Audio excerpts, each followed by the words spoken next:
इसके बाद हमने पढ़ लिया स्कैल्डेड स्किन सिंड्रोम भी ये करवाता है, जिसमें स्किन पील ऑफ होनी स्टार्ट हो जाती है।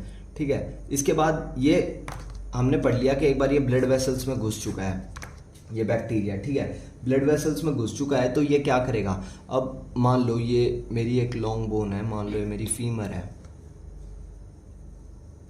ठीक है, ये मेरी फीमर है, जो हमारी उसका बोन की वो होती है ना आर्टीरियल सप्लाई, ये वहाँ से इन्वेड कर जाएगा। हेयर पिन टर्न बोलते हैं इसको, हेयर पिन टर्न। इसमें क्या होता है, हमारी जो ब्लड वेसल्स बोन में आ रही है ना, वो बहुत पतली हो जाती है, एज पे जाके वो हेयर पिन टर्न लेती है। हेयर पिन टर्न मतलब जितना मोटा हेयर होता है ना, उतनी मोटाई होती है वहाँ पे उसकी। तो हेयर पिन टर्न पे क्या होता है, हेयर पिन टर्न पे ना ये हमारा जो बैक्टीरिया है, ये इसको बहुत ज़्यादा, मान लो इस ब्लड में बैक्टीरिया था, ये बैक्टीरिया पूरी बॉडी में सर्कुलेट कर रहा है। ठीक है, ये बोन के अंदर घुस के हेयर पिन टर्न पे इसके चांसेस हैं फंस जाएगा। ठीक है, तो हेयर पिन टर्न पे एक बार ये फंस गया तो ये बोन के अंदर बैक्टीरिया बहुत अंदर इन्वेड कर गया। अब क्या होगा, ये बैक्टीरिया यहाँ पे विद टाइम पस बनाता जाएगा और एक टाइम पे ये बोन को यहाँ से तोड़ देगा और पस पूरी बॉडी में फैल जाएगा जनरल सर्कुलेशन में। अब सोचो तुम्हारी इतनी बड़ी फीमर है, पूरी फीमर अगर पस से भर जाए और एकदम वो बोन फट जाए, इस फटने को हम बोलते हैं ब्रोडीज एब्सिस। ब्रोडीज एब्सिस। ठीक है, अब एक बार ये फट जाए तो ये सारा जितना भी हमारा पस होगा ये सारा हमारा ब्लड जनरल सर्कुलेशन में आ जाएगा, उसकी वजह से हमारी डेथ हो जाएगी। ठीक है, इस कंडीशन को हम बोलते हैं ओस्टियोमाइलाइटिस। इनफैक्ट ये most common cause of osteomyelitis होता है हमारा स्टैफ ओरियस। मोस्ट कॉमन, अगर तुम्हें किसी पेशेंट में ओस्टियोमाइलाइटिस सस्पेक्ट कर रहे हो तो उसका most common cause staph aureus ही होता है, अनटिल प्रूव अदरवाइज। ठीक है, अब और ये क्या करवाता है, ब्लड वेसल में तो ये आ ही चुका है। ब्लड वेसल, सारा खून हमारा कहाँ जाता है, हार्ट में जाता है। तो ये हार्ट में जाके क्या करवा देगा, एंडोकार्डाइटिस। एंडोकार्डाइटिस का क्या मतलब होता है, जो हमारा हार्ट है उसकी 3 लेयर्स होती हैं। सबसे इनर वाली लेयर होती है एंडोकार्डियम, मायोकार्डियम और पेरिकार्डियम। ठीक है, तो एंडोकार्डियम की जो हार्ट की जो सबसे इनर लेयर है ना, मान लो ये मेरा हार्ट है। ठीक है, ये मेरा हार्ट है, हार्ट की जो सबसे इनर लेयर है ना, ये वहाँ पे जाके इन्फेक्शन करवा देगी। इसको हम बोलते हैं एंडोकार्डाइटिस। और इसमें मोस्ट कॉमनली ना ट्राइकस्पिड वाल्व इन्वॉल्व होती है। तो ये हमारी मोस्ट कॉमनली ट्राइकस्पिड वाल्व को इन्वॉल्व करता है। ठीक है, यहाँ पे बाइकस्पिड वाल्व है, यहाँ पे ट्राइकस्पिड वाल्व है। अब ये ट्राइकस्पिड वाल्व को क्यों इन्वॉल्व करता है, ठीक है, क्योंकि हम सबको पता है हमारा जो लेफ्ट एट्रियम है वो बड़ा होता है। तो अगर बड़ा होगा तो वहाँ पे ज़्यादा ब्लड आएगा तो ज़्यादा चांसेस होंगे बैक्टीरिया के आने के। ठीक है, और यहाँ पे प्रेशर भी ज़्यादा रहता है। ठीक है, तो इस वजह से मोस्ट कॉमनली, हो सकता है बाइकस्पिड को भी इन्वॉल्व कर ले, लेकिन मोस्ट कॉमनली ट्राइकस्पिड वाल्व को ये इन्वॉल्व करता है। तो most common cause of tricuspid valve में अगर एंडोकार्डाइटिस दिख रही है तो वो भी स्टैफ ओरियस ही होता है। ठीक है, इसके अलावा हमने पढ़ लिया था कि अगर वो लंग्स के थ्रू हमारे लंग्स में पहुंच जाते हैं तो निमोनिया कोज कर देते हैं। वही अगर ये हमारे जीआईटी में पहुंच जाएगा तो ये फूड पॉइजनिंग कोज कर देगा। अब ये फूड पॉइजनिंग का एक टिपिकल फीचर होता है, फूड पॉइजनिंग कई बैक्टीरिया कोज करते हैं, ये करवाता है रैपिड ऑनसेट।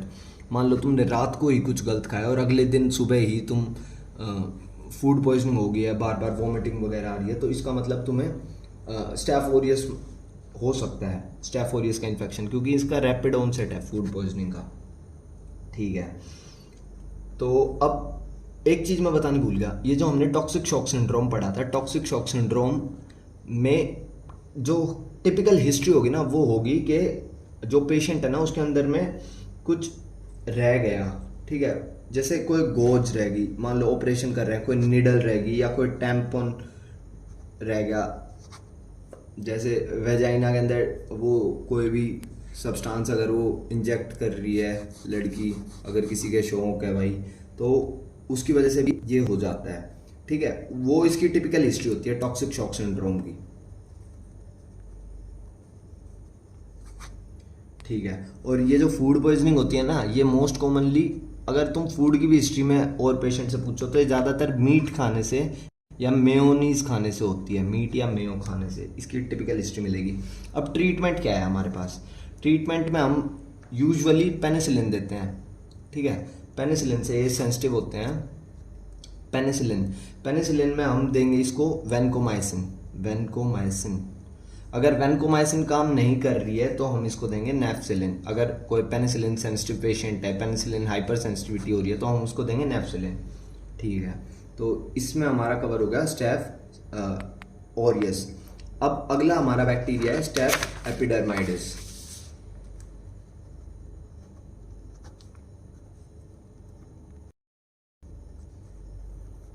अब स्टेफ एपिडर्माइडिस भी हमारा नॉर्मल फ्लोरा है स्किन का, ठीक है। इसके पास एक पॉलीसैकेराइड का कैप्सूल होता है जो इसको एडहेयर करवा लेता है, ठीक है। अब स्टेफ एपिडर्माइडिस हमारी बॉडी के अंदर उसके पास ऐसे वेपन्स नहीं है जैसे स्टेफ ऑरियस के पास थे। ये बैक्टीरिया है, ये सीधा साधा बैक्टीरिया है। ये कहता है भाई मेरे पास कोई हथियार नहीं है, मैं ऐसे तो बॉडी के अंदर नहीं जा सकता स्टेफ ऑरियस की तरह, तो मेरे को चाहिए कोई ऐसी चीज़ जो मेरे को अंदर ले जाए, मेरे को कोई छुपा के अंदर ले जाए। तो ये अब नॉर्मली देखो हमारे स्किन पे मिल रहा है, लेकिन नॉर्मली स्किन पे ये कोई इन्फेक्शन नहीं करवा रहा। अब अगर मान लो तुम कैथेटर किसी पेशेंट में इंजेक्ट करने लग रहे हो, ठीक है, और कैथेटर की टिप को तुमने अपनी फिंगर से टच कर दिया बिना ग्लव्स पहने, या ग्लव्स उसके साफ नहीं थे, तो वहाँ से ये कैथेटर के थ्रू अंदर चला जाएगा, ठीक है। या फिर जो हर्ट वेल्व्स पेशेंट में डल रही होती है ना, हर्ट वेल्व्स, किसी का ऑपरेशन हो रहा है तो उसमें आर्टिफिशियल हर्ट वेल्व्स वगैरह कोई भी इंजेक्ट हो रही है, तो हर्ट वेल्व्स के थ्रू भी ये जा सकता है, ठीक है। अब ये सबसे बड़ा दुश्मन जो है ना, सबसे बड़ा दुश्मन ये होता है भाई अपना ऑर्थोपेडिक सर्जन्स का। क्यों ऑर्थोपेडिक सर्जन्स का क्यों दुश्मन होता है? क्योंकि ये टिपिकली हमारे जॉइंट्स को इन्वॉल्व करता है, जॉइंट्स की बीमारियां करवा देता है ये सारी, ठीक है। अब ये क्या कहता है, ये एक बायोफिल्म प्रोड्यूस करता है, बायोफिल्म। ये बायोफिल्म क्या है, जैसे यहाँ पे बहुत सारा बैक्टीरिया ग्रो हो रहा है, यहाँ पे बहुत सारा बैक्टीरिया, ये स्टेफ, ठीक है। Most common cause of UTI अगर तुमसे कोई पूछ रहा है तो most common cause of UTI होता है ई कोलाई। ये ग्राम नेगेटिव बैक्टीरिया होता है, ये तुम आगे पढ़ोगे माइक्रोबायोलॉजी में, ठीक है। अब ये तीनों बैक्टीरियाज की भी बायोकेमिकल्स अगर मैं लिखूं तो ये तीनों बैक्टीरियाज भी तुम बता सकते हो ये क्या है, कैट हमारी। तो ये दोनों बैक्टीरियाज भी कैटलेज पॉजिटिव हैं और कोएगुलेस नेगेटिव हैं।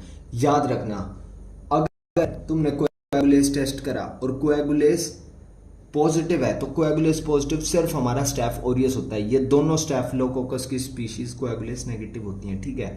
और इनमें फ़र्क कैसे करोगे तुम? अब तुमने कोएगुलेस टेस्ट रन करा, कोएगुलेस अगर वो पॉजिटिव आ रहा है तो तुम कह दोगे वो स्टेफ ओरियस है, नेगेटिव आ रहा है तो तुम कहोगे स्टेफ एपिडर्माइडिस भी हो सकता है, सैप्रोफिटिकस भी हो सकता है। इन दोनों में फ़र्क कैसे करोगे कल्चर मीडिया में? तो इसके लिए तुम एक टेस्ट करोगे जिसको बोलते हैं नोवोबायोसिन सेंसिटिविटी टेस्ट, नोवोबायोसिन सेंसिटिविटी, ठीक है। अब ये जो होता है ना स्टेफ एपिडर्माइडिस, ठीक है, एपिडर्माइडिस से इसको मैं ऐसे याद रख सकता हूँ कि स्टेफ एपिडर्माइडिस है तो ये हमारी स्किन दिखाएगा, ठीक है। तो नोवोबायोसिन को तुम मान लो नेवल की तरह, नेवल का मतलब होता है भाई हमारा ये जिसको हिंदी में सुंडी कह देते हैं, ठीक है। तो नेवल का ये मतलब होता है, तो ये अगर नोवोबायोसिन सेंसिटिव है, एपिडर्माइडिस का मतलब ज़्यादा स्किन दिखेगी, ठीक है, ज़्यादा स्किन दिखेगी तो इसका मतलब अब लड़कियां ज़्यादा स्किन नहीं दिखाना प्रेफर करती यूजुअली, ठीक है। तो लड़कियां क्या करवाएंगी, अपना नोवोबायोसिन रेजिस्ट करवाएंगी दिखाने से। तो तुम ऐसे याद रख सकते हो, अगर फीमेल्स के अंदर, क्योंकि सैप्रोफिटिकस फीमेल्स में है ना, सेक्सुअल एक्टिव फीमेल्स में यूटीआई, तो ये नोवोबायोसिन रेजिस्टेंट रहता है और ये नोवोबायोसिन सेंसिटिव रहता है। इससे तुम इन दोनों में डिफ्रेंशिएट कर सकते हो। अब एक तीसरा टेस्ट हो रहा है जिसको हम बोलते हैं यूरिएस टेस्ट। ये दोनों ही बैक्टीरियाज यूरिएस पॉजिटिव होते हैं, दोनों ही। यूरिएस पॉजिटिव का क्या मतलब है, ये यूरिया को, यूरिएस एंजाइम होता है, ये यूरिया को अमोनिया में कन्वर्ट कर देता है, ठीक है। और इन दोनों का भी ड्रग ऑफ चॉइस क्या है, अगर किसी को बीमारियां हो रही हैं तो वैनकोमाइसिन, थैंक यू।